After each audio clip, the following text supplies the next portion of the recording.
এই যে ছবি আমরা দেখতে পাচ্ছি বইয়ের ছবি।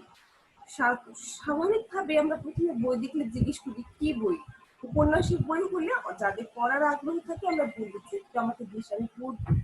কারণ উপন্যাসে সবারই কম বেশি আগ্রহ আছে। আমরা আজকে সেই উপন্যাস নিয়ে কথা বলবো যে উপন্যাস কি।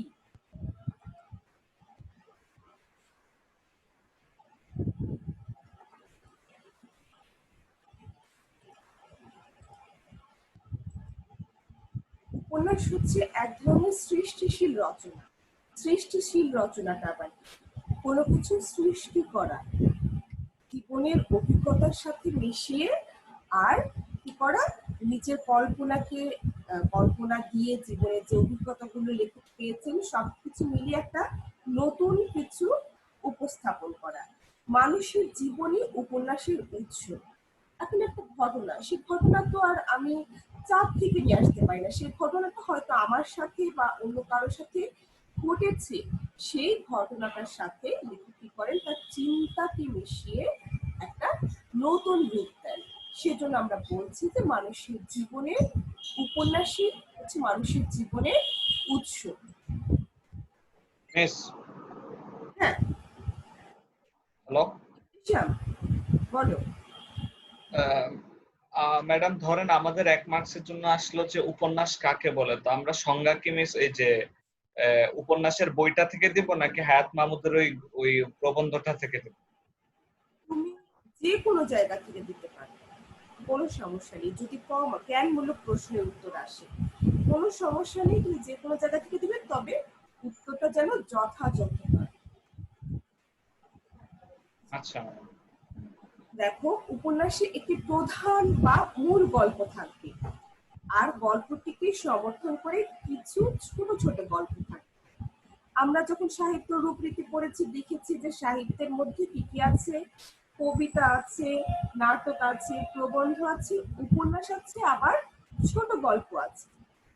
গল্প এবং ছোট গল্প এবং উপন্যাসের মধ্যে পার্থক্যটা হচ্ছে এখানে, ছোট গল্পে একটা মাত্র গল্প থাকবে, অর্থাৎ জীবনের একটা ছোট অংশকে লেখক সামনে নিয়ে আসবে, একটা বিশেষ ঘটনা।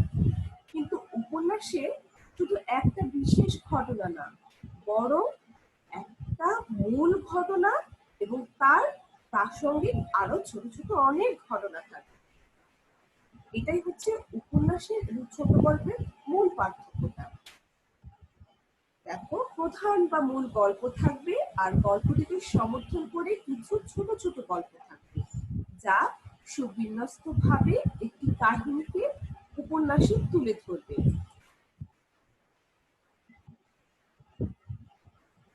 সুবিন্যস্ত কি সেটা তো আমরা জানি, মানে সুন্দর করে সাজিয়ে ঘটনাটাকে সবার সামনে উপস্থাপন করবে। এখন এই যে, ওয়ালাইকুম আসসালাম, এই যে উপন্যাস শব্দটা, বাংলায় আমরা উপন্যাস বলছি, উপন্যাস শব্দটা কোথা থেকে এসেছে? আমরা যদি উপন্যাসের উৎপত্তির কথা বলি, তবে উপন্যাসের উৎপত্তি হয়েছে সংস্কৃত ভাষা থেকে। উপন্যাস শব্দটার উৎপত্তি সংস্কৃত ভাষা থেকে। আর যদি ব্যুৎপত্তি বলি, খেয়াল করো দুটো শব্দ, একটা হচ্ছে উৎপত্তি মানে কোথা থেকে এসেছে, কোন ভাষা থেকে এসেছে উপন্যাস শব্দটা, সেটা হলো সংস্কৃত ভাষা। আর ব্যুৎপত্তি অর্থাৎ গঠনটা যদি বিশ্লেষণ করি, তবে আমরা পাই উপ যোগ নি যোগ অস যোগ অ, যা মিলে হয়েছে উপন্যাস। উপসর্গের সাথে যুক্ত হয়েছে ন্যাস। ন্যাস অর্থ জানা আছে কারণ ন্যাস মানে কি? ন্যাস এসেছে বিন্যাস থেকে, অর্থাৎ সাজানো, সুন্দর করে সাজানো কোনো কিছু। একটি ঘটনাকে যখন সুন্দর করে সাজিয়ে প্রাসঙ্গিক বিষয়বস্তু এনে উপস্থাপন করা হয়, তখনই সেটা হয় উপন্যাস। আমরা ইংরেজি ভাষায় উপন্যাসের দুটো প্রতীক শব্দ পেয়ে থাকি। একটা হলো নোভেল, যে নোভেল শব্দটা এসেছে ইতালীয় নোভেলা থেকে।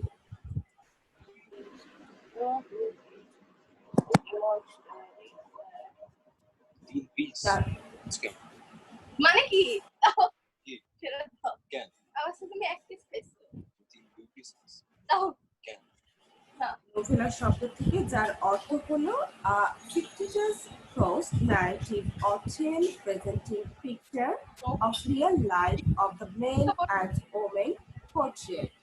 অর্থাৎ উপন্যাস হচ্ছে গদ্যে লিখিত এমন এক বিবরণ বা কাহিনী যার ভেতর দিয়ে মানব মানবীর জীবনযাপনের বাস্তবতা প্রতিফলিত হয়ে থাকে। খেয়াল করো,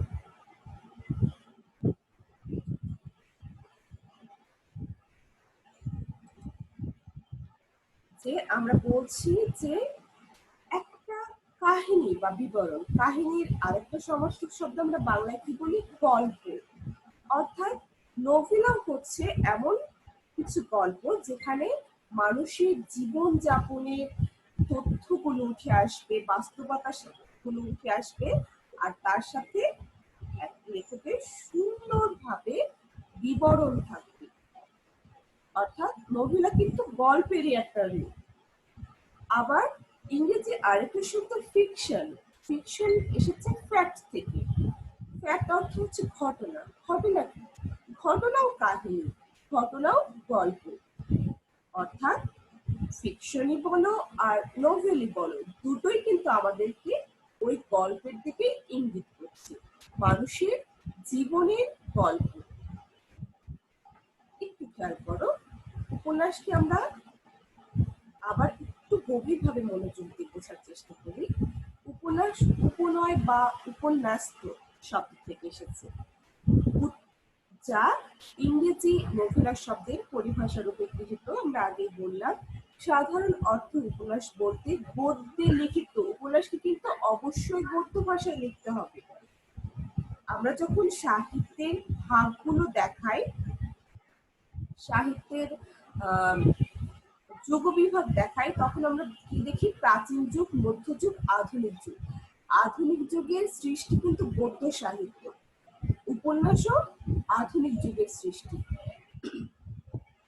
উপন্যাসকে অবশ্যই গদ্যে লিখিত হতে হবে এবং সেটা হতে হবে দীর্ঘ উপস্থাপনা। মানে ওই যে বললাম, একটা প্রধান গল্প, তার সাথে ছোট ছোট অনেক গল্প মিলিয়ে অবশ্যই এটা একটা দীর্ঘ উপস্থাপনা হবে।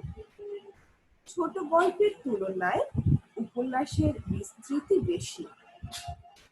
ছোট গল্প জীবনের একটা অংশকে ফোকাস করে, অনেকটা ঘরের মধ্যে, অন্ধকার ঘরের মধ্যে জানালা দিয়ে চাঁদের আলো আসার মতো একটা অংশকে আলোকিত করে। আর উপন্যাস হচ্ছে বিস্তৃত অংশকে আলোকিত করে। উপন্যাস রচনায় ব্যক্তি চেতনা ও সমাজ চেতনা অপরিহার্য। ব্যক্তি চেতনা কি? ব্যক্তির মতামত, ব্যক্তির মনস্তাত্ত্বিক, ব্যক্তির অবস্থান, ধর্মীয়, সামাজিক, অর্থনৈতিক সব কিছু অবস্থানকে সুস্পষ্টভাবে উপস্থিত করে। সমাজের অবস্থা, সমাজের অর্থনৈতিক পরিস্থিতি, ধর্মীয় পরিস্থিতি, রাজনৈতিক পরিস্থিতি সবকিছুকে এখানে মোটামুটি ভাবে উপস্থিত থাকতে হয়। একটি সার্থক উপন্যাসের কাহিনী, ঘটনা, চরিত্র, বর্ণনা ভঙ্গি, রস, সংলাপ, ভাষা ইত্যাদির মাধ্যমে মূলত লেখকের জীবন দর্শন ও জীবনানুভূতি প্রকাশ পায়। উপন্যাসের বিস্তৃত পটভূমিতে সমগ্র মানব জীবন ও সমাজের প্রতিচ্ছবি ফুটে ওঠে। সমগ্র মানব জীবন এবং সমাজের প্রতিচ্ছবি। একটা উপন্যাস অবশ্যই অবশ্যই কি করছে, যে সেখানে যে মানুষটাকে নিয়ে গল্প বা যে সমাজকে নিয়ে গল্প, সেই সমাজের একটা বিস্তৃত পরিস্থিতিকে দেখাচ্ছে। এখন এই যে উপন্যাস, উপন্যাসের আঙ্গিক ও গঠন কৌশল নিয়ে আমরা আগে ম্যাডাম একজন ঢুকতে চাচ্ছে ক্লাসে। হ্যাঁ হ্যাঁ বাড়ি অবশ্যই। ম্যাডাম একজন ঢুকতে চাচ্ছে, আচ্ছা, বলতে বললাম আপনাকে, আমি তো অ্যাকসেপ্ট করছেন। ইয়া করতে পারছি না রে। ও আচ্ছা,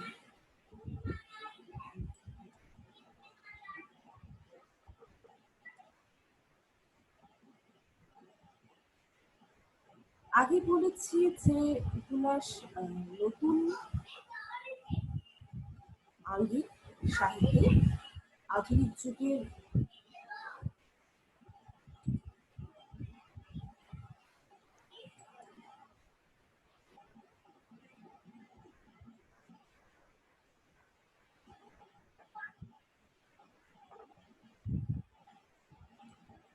আছে। আধুনিক যুগের উপন্যাস হচ্ছে আধুনিক যুগের অবদান। এই যে প্রায় 400 বছর ধরে নানা রকম ভাঙা গড়ার মধ্যে দিয়ে উপন্যাসের একটা ফর্ম দাঁড়িয়েছে। আমরা জানি যে আমাদের আহ সাহিত্যের সবচেয়ে প্রাচীন রূপ হচ্ছে ছড়া, কবিতা, তারপরে এসেছে নাটক।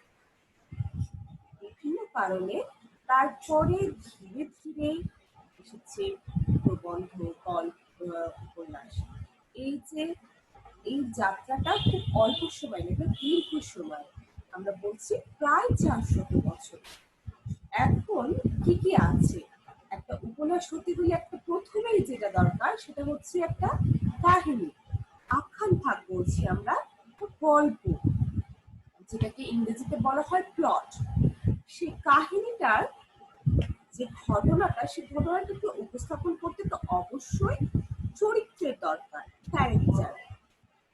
এই চরিত্রগুলো কি করবে? সেই গল্পটাকে উপস্থাপন করবে। এখন চরিত্রের বয়ান দিলেই তো হবে না, চরিত্রের জন্য কি করতে হবে? তার চারপাশে দৃশ্যকে বর্ণনা করতে হবে, দৃশ্য, পরিবেশের বর্ণনা। যেমন ধরো, আমরা যদি বিভূতিভূষণের পথের পাঁচালীর কথা বলি, সেখানে কি করছে লেখক? চারপাশে বিস্তৃত বর্ণনা দিচ্ছে। কেন এত সুন্দর করে প্রকৃতির বর্ণনা দিচ্ছে? কি দরকার এত প্রকৃতির বর্ণনা দেওয়ার? দরকারটা হলো যে ওই যে অপু দুর্গা দুটো ক্যারেক্টারের বেড়ে ওঠা, তাদের মনোজগৎ, তাদের সবকিছুকে পাঠকের সামনে স্পষ্ট করার জন্য এই প্রকৃতির বর্ণনা, পরিবেশের বর্ণনা বা দৃশ্য খুবই দরকার। যার জন্য আমরা কিন্তু প্রকৃতির যে বর্ণনাটা সেখানে পাচ্ছি, সেই বর্ণনা দেখে কিন্তু আমরা বুঝতে পারছি যে এই দুজনের বেড়ে ওঠা কোন পরিবেশে। বর্ণনা ভঙ্গি, প্রত্যেকটা লেখকের বর্ণনার ভঙ্গি ভিন্ন ভিন্ন হয়ে থাকে।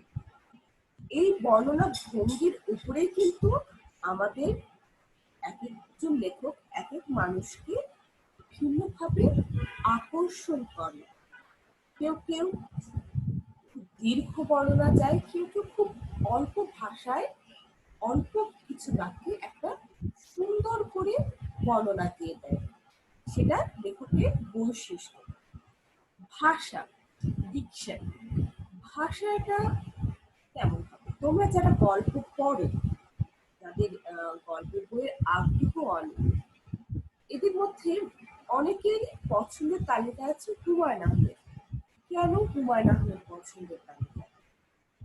কারণটা হলো তার ভাষা, সহজ সরল স্বাভাবিক ভাষা। এই ভাষাটা লেখকের সবচাইতে বড় অস্ত্র, কিভাবে পাঠককে কাছে টানবে। সহজ ভাষার জন্য শরৎচন্দ্র পেয়েছিলেন তুমুল জনপ্রিয়তা, ঠিক একইভাবে হুমায়ুন আহমেদও তুমুল জনপ্রিয়তা পেয়েছিলেন এই সহজ ভাষার জন্য। আবার কারো কারো রচনার ভাষাটা একটু অন্যরকম, কঠিন। তার মানে কিন্তু এই না যে তারা তাদের কঠিন ভাষার জন্য তারা জনপ্রিয়তা পাননি, তারাও পেয়েছিলেন। রবীন্দ্রনাথের ভাষা, তুমি যদি 1 পৃষ্ঠা বঙ্কিমের লেখা পড়ো, তোমার যদি বঙ্কিমের পড়ার অভিজ্ঞতা থাকে, অন্য সময় যে গল্পটা তুমি পড়ো, তুমি কিন্তু 1 পৃষ্ঠা পড়েই বলে দিবে যে একটু বঙ্কিমচন্দ্র চট্টোপাধ্যায়ের লেখা। কেন তুমি বলে দিবে? কারণ ভাষার শৈলীটা দেখে। আবার 1 পৃষ্ঠা হুমায়ুন আহমেদ পড়ে দিয়ে তুমি বলে দেবে যে হ্যাঁ, এটা হুমায়ুন আহমেদের লেখা, এটা সাদাত হুসাইনের লেখা। কারণ ভাষাটা এক এক লেখকের এক এক রকম এবং ভাষার উপরে কিন্তু উপন্যাসের প্রচন্ড গুরুত্ব দেওয়া হয়। ভাষাটা মানুষকে আকর্ষণ করে। সেলিনা হোসেনের লেখা আমরা পড়লে যখন দেখতে পাবো যে তার ভাষা খুব সহজ সরল স্বাভাবিক ভাষা, যে ভাষায় আমরা প্রতিনিয়ত কথা বলি। গল্প পড়তে পড়তে মনে হবে আরে এটা তো আমারই ভাষা, আমি তো এই ভাষায় কথা বলি।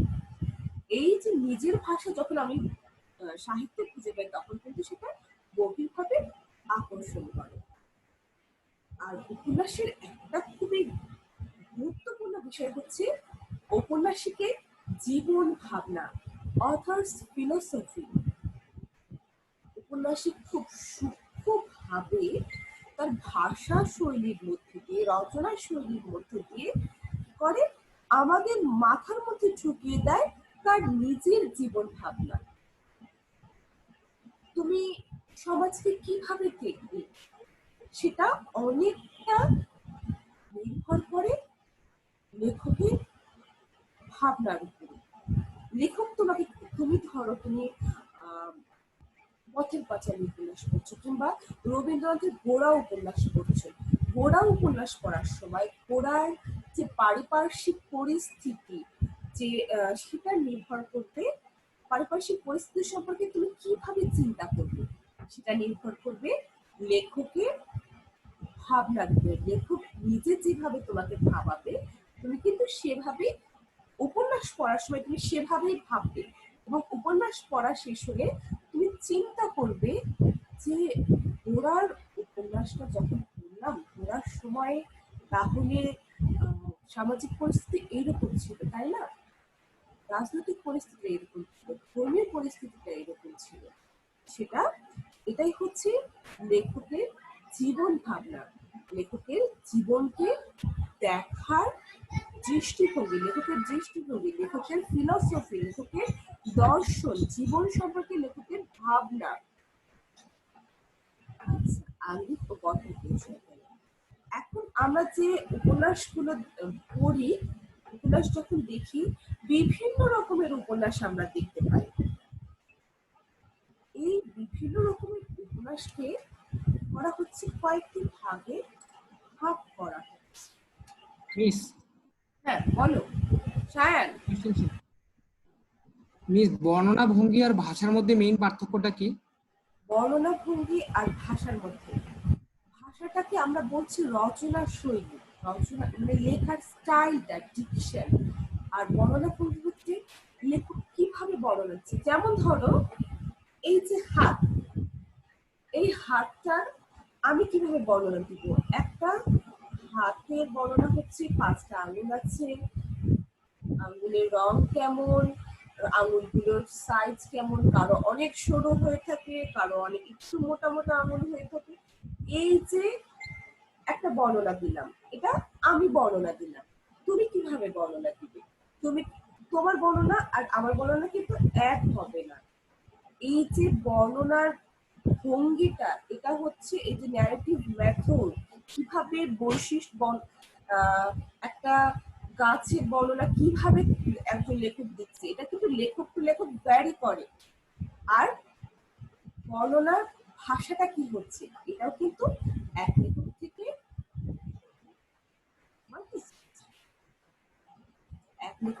আর এক লেখকে আলাদা আলাদা হচ্ছে। এইটা হচ্ছে ভাষা এবং বর্ণনা ভঙ্গির মধ্যে পার্থক্য। আমি কি বোঝাতে পেরেছি সায়ান? জি মিস, বুঝেছি। বিষয়বস্তু ও শিল্প চেতনা অনুযায়ী বাংলা উপন্যাসকে কয়েকটি ভাগে ভাগ করা হয়েছে। মানে আমরা মোটামুটি উপন্যাসকে কয়েকটি শ্রেণীতে ভাগ করেছি, কিন্তু আমরা কিন্তু নির্দিষ্ট করে বলছি না যে 5টি শ্রেণীতে কি 10টি শ্রেণীতে ভাগ করা হয়েছে। কারণ এইখানে বিভিন্ন রকমের মতবাদ আছে, বিভিন্ন মনীষী বিভিন্ন ভাবে বলেছে। কিন্তু আমরা প্রথম যে কয়েকটি ভাগ সেটা নিয়ে একটু কথা বলি। ঐতিহাসিক উপন্যাস। ঐতিহাসিক শব্দটা শুনে বুঝতে পারছো যে ইতিহাসকে কেন্দ্র করে এই উপন্যাসগুলো লেখা। এর মধ্যে আমরা দেখতে পাই বঙ্কিমচন্দ্র চট্টোপাধ্যায় রাজসিংহ, রবীন্দ্রনাথের রাজর্ষি ও বউ ঠাকুরের ইতিহাস, এরকম আরো অনেক আছে। সামাজিক উপন্যাস। সামাজিক উপন্যাসে মূলত সমাজকে গুরুত্ব দেওয়া হয়। লেখকের যে একটা নির্দিষ্ট সময়কে ধারণ করার চেষ্টা করেছে, সেই সময়ে একটা চিত্র তিনি তুলে ধরেন।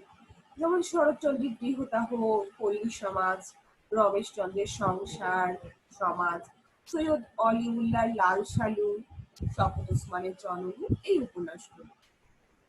আঞ্চলিক উপন্যাস অঞ্চলকে কেন্দ্র করে একটা নির্দিষ্ট অঞ্চলের মানুষের জীবনযাত্রা, তারা কিভাবে বেঁচে আছে, তাদের ভাষা, তাদের সামাজিক প্রথাগুলো, ট্যাবু গুলোকে তুলে নিয়ে আসে লেখক এই আঞ্চলিক উপন্যাসে।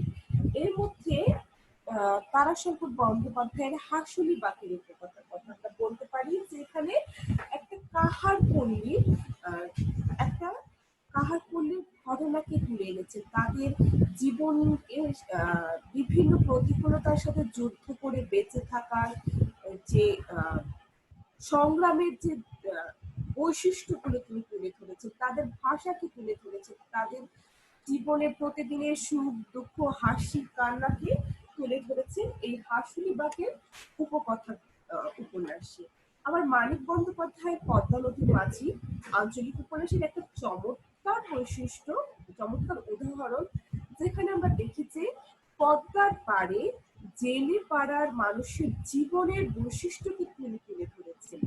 জেলেরা কিভাবে প্রতিনিয়ত প্রকৃতির সাথে যুদ্ধ করছে, সমাজের সাথে যুদ্ধ করছে, দুঃখের সাথে, কষ্টের সাথে, ব্যাধি জড়ার সাথে যুদ্ধ করে তারা টিকে আছে।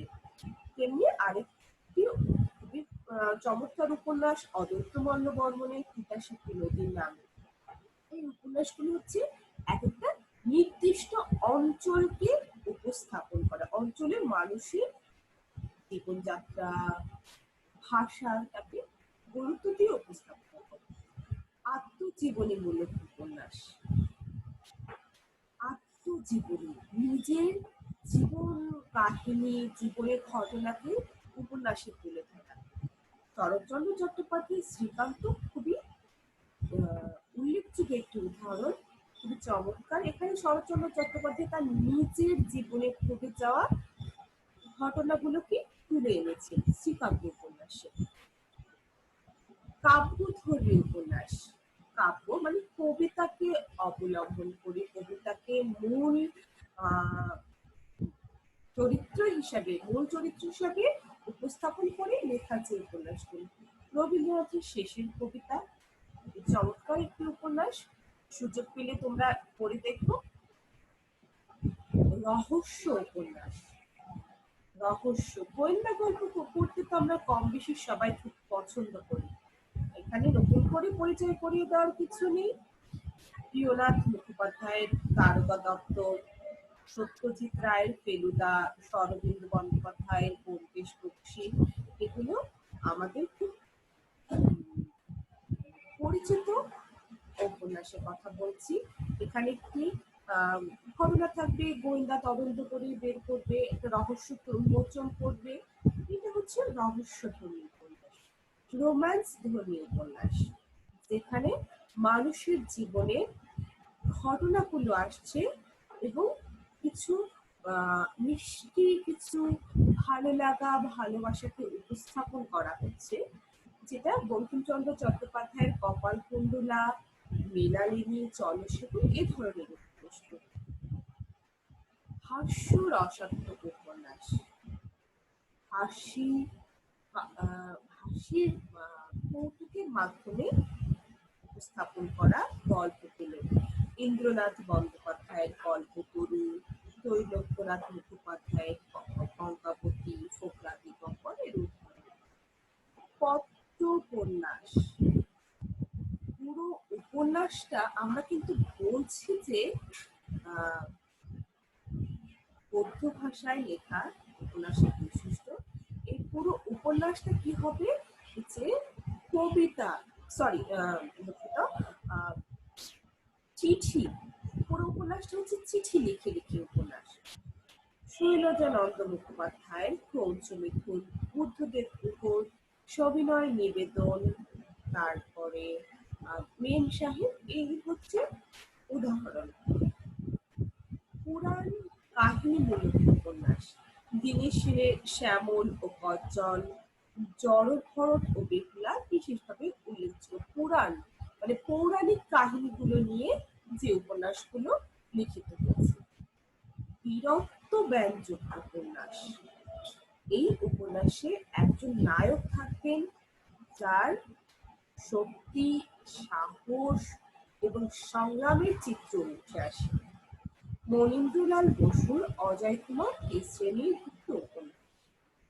মনস্তাত্ত্বিক উপন্যাস, যেটা আধুনিক উপন্যাসের আবার যদি আমরা ভাগ করি তাহলে আধুনিক উপন্যাসের একটা খুব উল্লেখযোগ্য বিষয় হচ্ছে মনস্তাত্ত্বিক উপন্যাস। মানিক বন্দ্যোপাধ্যায়ের পুতুল নাচের ইতিকথা এই শ্রেণীর উপন্যাস। আরো আছে মানিক বন্দ্যোপাধ্যায়ের কৃপারাত্রি কাব্য, রবীন্দ্রনাথের ঘরে বাইরে, যেখানে মানুষের মনোজগৎটাকে বেশি গুরুত্ব দেওয়া হচ্ছে। চৈতন্যমূলক উপন্যাস, চৈতন্য, চেতনা, চেতনার বহিঃপ্রকাশ যেখানে ওয়ালিউল্লাহর চাঁদের অমাবস্যা, কাদের কাদের উপন্যাসের বৈশিষ্ট্য। দেখো, আমরা বিষয়বস্তু শিল্প চেতনা অনুযায়ী উপন্যাসকে কয়েকটি ভাগে যে ভাগ করা যায় সেগুলো দেখলাম। এই যে উপন্যাসের শ্রেণী বিভাগ, উপন্যাস নিয়ে আমরা এত কথা বললাম। উপন্যাস কি, উপন্যাস শব্দটি কোথা থেকে এসেছে, উপন্যাসের সৃষ্টি, তারপর উপন্যাসের আঙ্গিক ও গঠন শৈলী, শ্রেণী বিভাগ। উপন্যাস সম্পর্কে জ্ঞান নেওয়ার কারণটা হলো আমরা আমাদের পাঠ্য উপন্যাসটা পড়ব। আমাদের পাঠ্য উপন্যাসটা কি আপনাদের খেয়াল আছে? আমাদের পাঠ্য উপন্যাস হলো কাকতাড়ুয়া। এই যে আমরা একটা ছবি দেখতে পাচ্ছি স্ক্রিনে, সবাই দেখতে পাচ্ছ ছবিটা? জি মিস। ছবিতে কি দেখা যাচ্ছে? একটা ক্ষেতের ভেতরে একটা পোশাক পরা, সম্ভবত বাঁশ কাঠ দিয়ে তৈরি, আর মাথায় একটা কালো হাড়ি দিয়ে একটা কি, এটাকে কাকতাড়ুয়া বলে। সবাই তো জানি, তাই না? কাকতাড়ুয়া, কাকতাড়ুয়া শব্দটার অর্থ হচ্ছে কাক তাড়ায় যে, অর্থাৎ কাক। এখানে খেতে কাকতাড়ুয়া লাগানো শুধুমাত্র কাকের জন্য না, কাক জাতীয় পাখিদের জন্য, যেগুলো কাককে তাড়িয়ে দিচ্ছে। যারা ফসলের অনিষ্ট করে সেগুলোকে তাড়ানোর জন্য কাকতাড়ুয়াটা খেতে লাগানো হয়।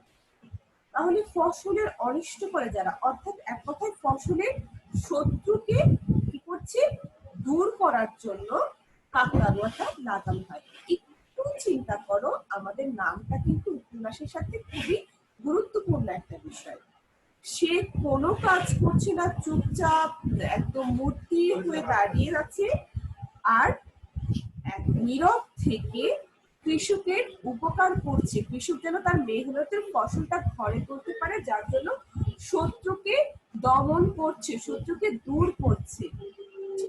একইভাবে আমাদের মুক্তিযোদ্ধারা হচ্ছে শত্রুকে, দেশের শত্রুকে দূর করেছে।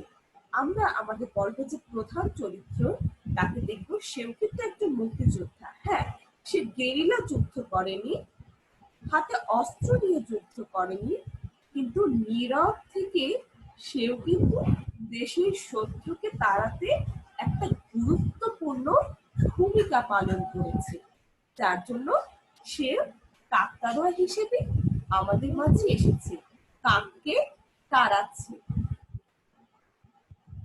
কাকতাড়ুয়া উপন্যাসের লেখক সেলিনা হোসেন। আমরা একটু সেলিনা হোসেন সম্পর্কে জেনে নিই। সেলিনা হোসেন জন্ম 14 জুন 1947 রাজশাহী শহরে। 60-এর দশকের মধ্যভাগে রাজশাহী বিশ্ববিদ্যালয়ে পড়ার সময় লেখালেখির সূচনা। প্রথম গল্পগ্রন্থ বেরোয় 1969 সালে।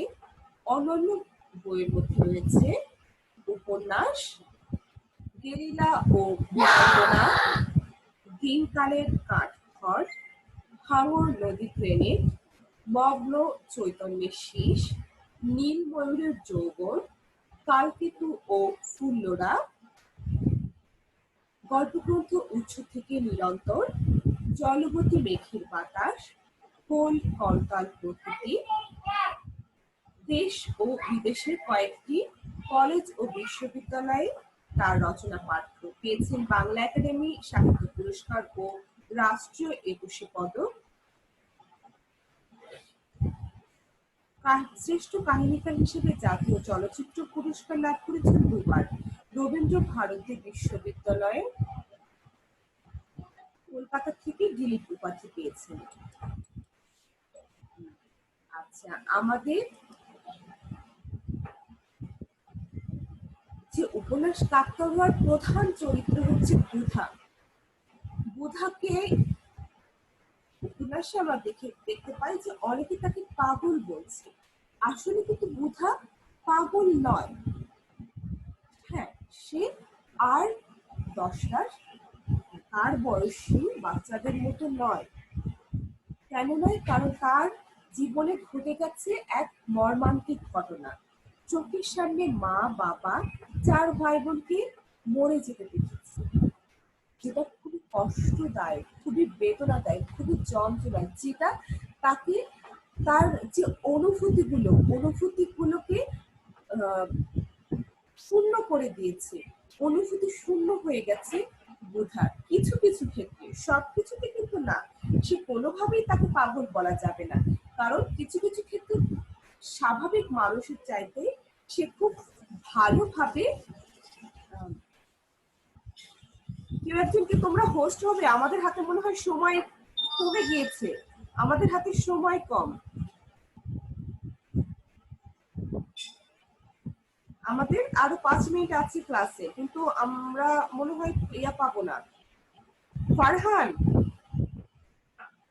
ফারহান,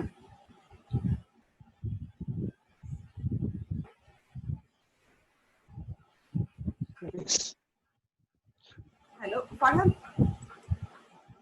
জি বেশ শুনতে পারছি মিস। হোস্ট হতে পারবে? আমাদের আরো 5 মিনিট। জি বেশ হতে পারবো। আচ্ছা, আমি করছি তাহলে।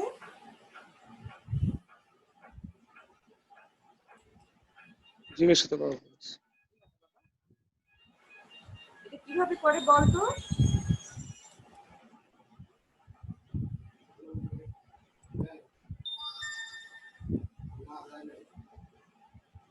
মিস আপনি কি ল্যাপটপ ইউজ করছেন? ল্যাপটপ বা পিসি? হ্যাঁ হ্যাঁ হ্যাঁ।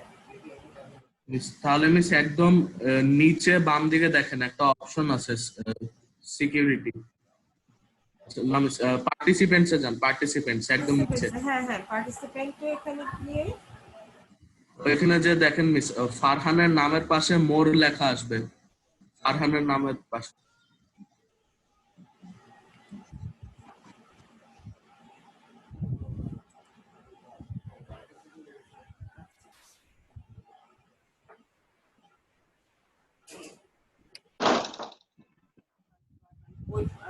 হ্যাঁ, মোর পেয়েছি। আচ্ছা, সেই মোরে প্রেস করে মেক হোস্ট দিয়ে দেন, তাহলে হোস্ট হয়ে যাবে।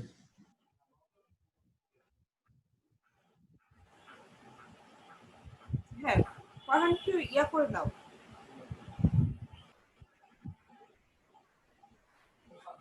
জি বেশ। আচ্ছা,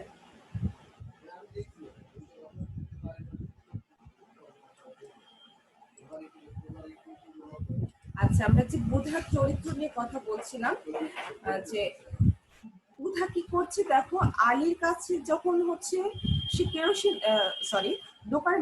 দোকান থেকে যে তখন কেরোসিন চাইছে, তখন কিন্তু সে বলছে যে কেরোসিনের দাম সে দিয়ে দেবে, দাম দিতে না পারলে সে গায়ে খেটে বা পরিশ্রম করে সেটা শোধ করবে। তাহলে একটু খেয়াল করো যে তার সেন্স কতটা ভালো, যে কারোর কাছ থেকে বিনামূল্যে সে কোনো কিছু নিবে না। আর সবচেয়ে বড় তার সেন্সের বিষয়টা আমরা পাই হচ্ছে দেশের প্রতি তার ভালোবাসা, মানুষের প্রতি ভালোবাসা, মানুষকে সে যে ভালোবাসছে, দেশকে ভালোবাসছে, গুরুত্ব দিচ্ছে, যেটা স্বাভাবিক অনেকে কিন্তু দেশকে এতটা গুরুত্ব দিচ্ছে না। বুধা চরিত্রকে আহ, কেউ কেউ ছন্নছাড়া আদর করে ছন্নছাড়া ডাকছে, তারপরে মানিক রতন ডাকছে, আবার কেউ বেয়াদবও ডাকছে। কিন্তু বুধা নিজেকে কি ভাবছে বলো তো? বুধা নিজেকে বঙ্গবন্ধু ভাবছে, বঙ্গবন্ধুর চেতনাকে সে তার মধ্যে ধারণ করছে। এই যে ৭ই মার্চের ভাষণটা তার মধ্যে যে একটা আলো সারা বাংলাদেশের মানুষের মধ্যে আলোড়ন সৃষ্টি করেছিল, সেই আলোড়নটা তার মধ্যেও ছিল, যার ফলশ্রুতিতে সে কি করছে, সে দেশের জন্য কাজ করতে যাচ্ছে। তাহলে কিন্তু সে কোনোভাবে সে পাগল নয়। মূল চরিত্র হিসেবে আমরা উপন্যাসে পাচ্ছি বুধাকে, পার্শ্ব চরিত্র হিসেবে আসছে নোলকুয়া,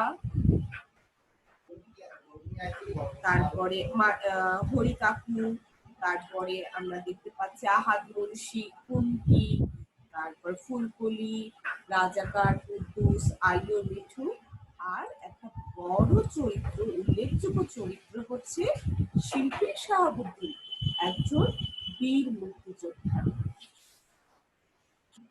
এই যে চরিত্রগুলো আমাদের উপন্যাসের মূল ঘটনাটাকে এগিয়ে নিয়ে যাচ্ছে। আমাদের মূল ঘটনাটা বুঝতেই পারছো, তোমরা তো পড়েইছো আগে, তারপরও মূল ঘটনা হচ্ছে ৭১-এর মুক্তিযুদ্ধ সংক্রান্ত ঘটনা। আমরা আগামী ক্লাসে আবার এই পরবর্তী অংশ নিয়ে আলোচনা করব। ঘটনা, তারপরে বিভিন্ন চারিত্রিক বিশ্লেষণ যতটুকু করা সম্ভব আমরা আগামী ক্লাসে করব। আর আজকে এতটুকু পর্যন্ত থাক। কোনো প্রশ্ন থাকলে আমাকে তোমরা প্রশ্ন করো।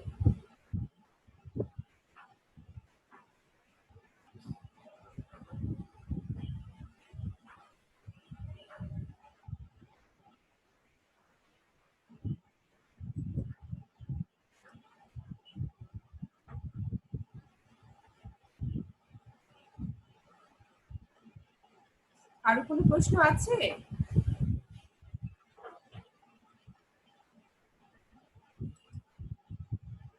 মিস আমার একটা প্রশ্ন ছিল মিস। হ্যাঁ হ্যাঁ আহলাফ বলো। মিস আমাদের মিস বইয়ে মিস দুই জায়গায় দুই রকম ইনফরমেশন দেওয়া আছে। কোনটা এটা কি বাবা? মিস পরের দিন অ্যানসার দিবেন নাকি? কোনটা যেমন বলো? মিস এই যে মিস উপন্যাসের আলোচনা, মানে উপন্যাসের শুরুর আগে মিস বুধার উপন্যাসের বোনের কথা আলোচনায় বলবেন। দেওয়া আছে যে মিস ওই যে ওর ভাই বোনের সংখ্যার কথা, আর ওই তিনু আর বিনু মিস ওর ছোট বোন যে হ্যাঁ হ্যাঁ মিস এক জায়গায় দেওয়া হচ্ছে গিয়ে বিনু ওর ছোট বোন যার বয়স ১.৫ বছর, আর মূল গল্পের মধ্যে দেওয়া আছে তিনু ওর ছোট বোন যার বয়স ১.৫ বছর।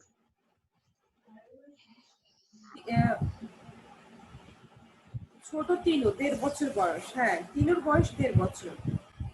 আর মূল গল্পে আছে কিন্তু বিনু হচ্ছে ওর পিঠাপিঠি যে বিনু, আর ছোট জন হচ্ছে তিনু। আহলাফ জি মিস। আর মিস উপন্যাসের আলোচনায় মিস আরেক কথা লেখা। আচ্ছা আমরা এটা পড়বো হচ্ছে তিনুর বয়স ১.৫ বছর, তিনু হচ্ছে ছোট, আর বিনু হচ্ছে ওর পিঠাপিঠি বোন। ঠিক আছে, মানে মিস মূল গল্পে যেটা দেওয়া আছে ওটাই পড়বো? হ্যাঁ হ্যাঁ মূল গল্পটা পড়বো।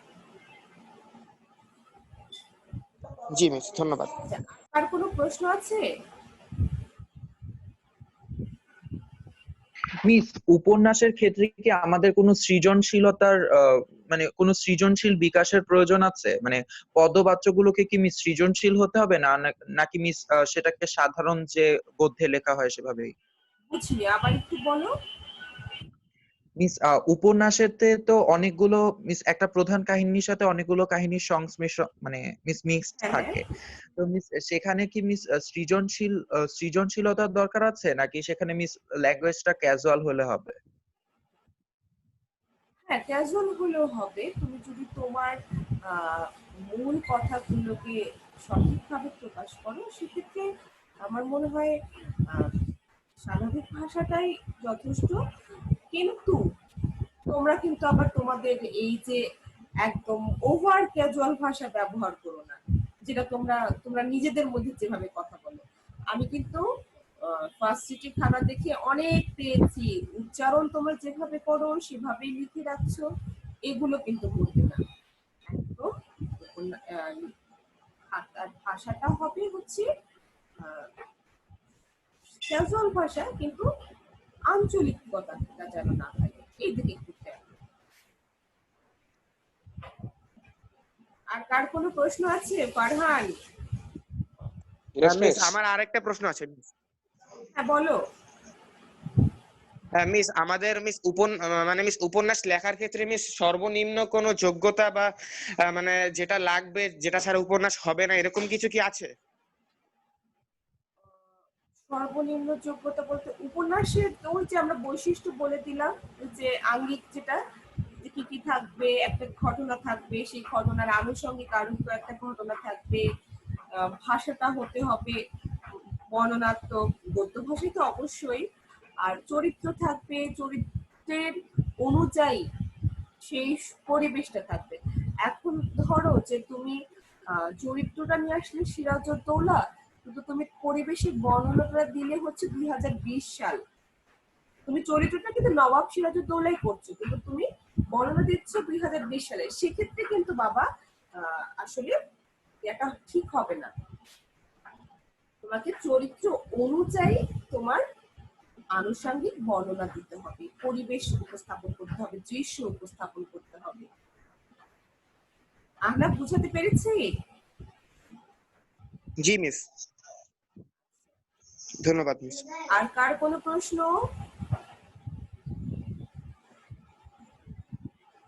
মিস আমাদের বাংলা ফার্স্টের জন্য মিস এমসিকিউটাকে কিভাবে প্র্যাকটিস করা যেতে পারে? মিস এগুলা মিস নেক্সট ক্লাসে বললে ভালো হয় না মিস, সময় তো মিস শেষ মিস। হ্যাঁ আমি শেষ করে ফেলবো। ও আমাদের হচ্ছে আপনাকে হোস্ট বানাচ্ছি মিস। বাবু এখন হোস্টার ইয়া করার দরকার নেই, চেঞ্জ মিস করে দিয়েছি মিস। আচ্ছা ঠিক আছে।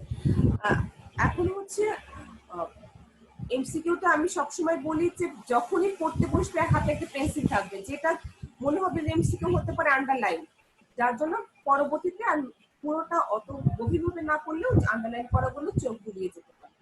আচ্ছা কারো কোনো প্রশ্ন না থাকলে আমরা শেষ করে দিই, পরবর্তী ক্লাসের জন্য তো প্রস্তুতি নিতে হবে তাই না? তোমাদের তো মনে হয় পরে ফিজিক্স ক্লাস। আচ্ছা ঠিক আছে, আল্লাহ হাফেজ, আমাদের আবার পরের ক্লাসে দেখা হবে। আর তোমরা একটু প্র্যাকটিস করো, হ্যাঁ পরের ক্লাসে আমরা উপন্যাস নিয়ে আলোচনা করবো। আসসালামু আলাইকুম। আসসালামু আলাইকুম। আসসালাম।